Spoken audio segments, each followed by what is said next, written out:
രാജ്ഭവനിൽ നടന്ന ചടങ്ങിൽ ഗവർണർ റോസയ്യ സത്യവാചകം ചൊല്ലിക്കൊടുത്തു.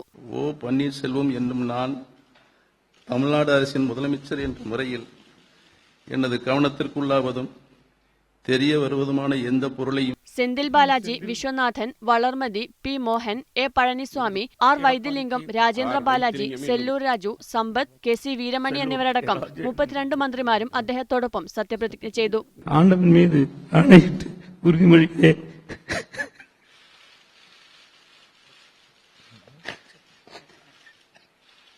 ഇന്നലെ ചേർന്ന AIADMK നിയമസഭാ കക്ഷി യോഗം പന്നീർസെൽവത്തെ നിയമസഭാ കക്ഷി നേതാവായി തെരഞ്ഞെടുത്തിരുന്നു. ജയലളിത മന്ത്രിസഭയിൽ ധനകാര്യമന്ത്രിയും പൊതുമരാമത്ത് വകുപ്പ് മന്ത്രിയുമായിരുന്നു പന്നീർസെൽവം. 2001 ഇതിനു മുമ്പ് അദ്ദേഹം മുഖ്യമന്ത്രി കസേരയിലിരുന്നത്. താൻസി ഭൂമി ഇടപാടിൽ ജയലളിത കുറ്റക്കാരിയെന്ന് കണ്ടെത്തിയതിനെ തുടർന്നായിരുന്നു ഇത്.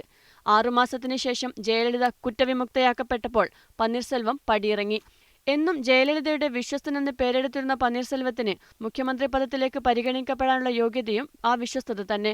അണികൾക്കിടയിൽ OPS എന്ന ഓമനപ്പേരിലാണ് ഈ 63-കാരൻ അറിയപ്പെടുന്നത്. പെരിയാർകുളം നിയമസഭാ മണ്ഡലത്തിൽ നിന്ന് 2001 പന്നീർസെൽവം ആദ്യമായി നിയമസഭയിലെത്തുന്നത്.